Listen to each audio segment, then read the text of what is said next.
Hi అండి, అందరికి నమస్తే. Welcome back to my channel. ఈ రోజు మనం చేయబోయే రెసిపీ సేమియాతోని 2 రకాల స్నాక్ ఐటమ్స్ చేస్తున్నానండి. ఒకటి వచ్చేసి సేమియా పకోడీ, ఇంకోటి సేమియా 65. ఈ రెసిపీస్ ని ఇప్పుడు ఎలా చేయాలో చూద్దాం. ముందుగా సేమియా పకోడీ కోసం వాటర్ లో కొద్దిగా ఉప్పు వేసుకొని వాటర్ ని బాయిల్ చేసుకోవాలి. వాటర్ ని బాయిల్ అవుతుండగా 1 కప్పు సేమియా వేసుకొని ఒక 5 నుంచి 6 నిమిషాల పాటు బాయిల్ చేసుకోవాలి.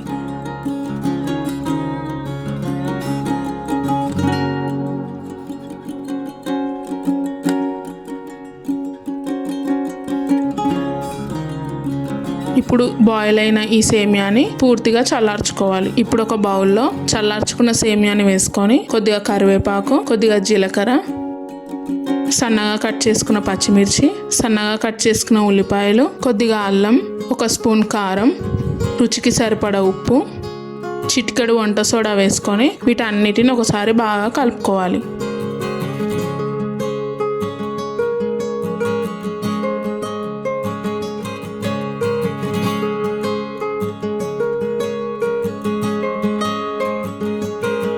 కొద్దిగా ధనియాల పొడి, కొద్దిగా బియ్యం పిండి వేసుకొని మరోసారి బాగా కలుపుకోవాలి.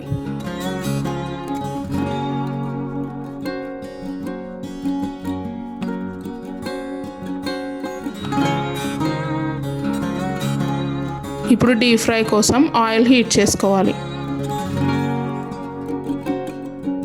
ఆయిల్ హీట్ అయ్యాక వీటిని చిన్న చిన్న పకోడీలా వేసుకొని మీడియం టు లో ఫ్లేమ్లో పెట్టుకొని గోల్డెన్ బ్రౌన్ కలర్ వచ్చే వరకు ఫ్రై చేసుకోవాలి.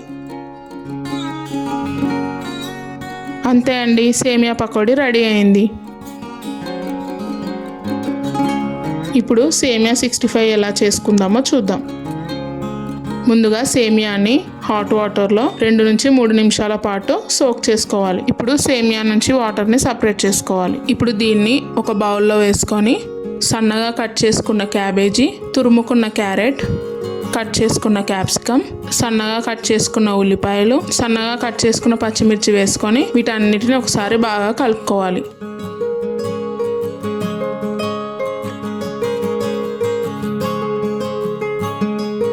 ఇప్పుడు దీనిలో 2 స్పూన్ల మైదాపిండి, 1 స్పూన్ కార్న్ఫ్లవర్, 1 స్పూన్ కారం, రుచికి సరిపడా ఉప్పు, చిటికెడు వంట సోడా, చిటికెడు ఫుడ్ కలర్ వేసుకొని వీటన్నిటిని ఒకసారి బాగా కలుపుకోవాలి.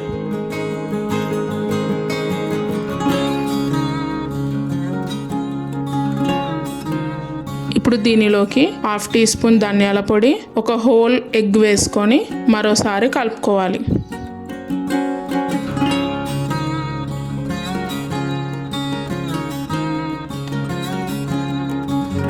ఇప్పుడు డీప్ ఫ్రై కోసం ఆయిల్ హీట్ చేసుకొని ఆయిల్ హీట్ ఎక్కాక వీటిని మీకు కావాల్సిన సైజులో వేసుకొని మీడియం ఫ్లేమ్లో పెట్టుకొని గోల్డెన్ బ్రౌన్ కలర్ వచ్చే వరకు ఫ్రై చేసుకోవాలి.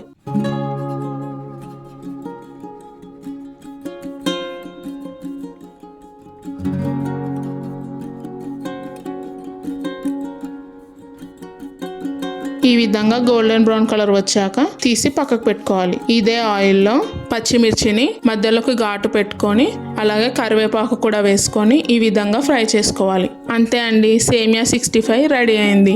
ఈ 2 రెసిపీస్ కనుక మీకు నచ్చినట్లయితే లైక్ చేయండి, షేర్ చేయండి, కామెంట్ చేయండి. అండ్ మరిన్ని రెసిపీస్ కోసం మా ఛానల్ని సబ్స్క్రైబ్ చేసుకోండి. Thank you for watching.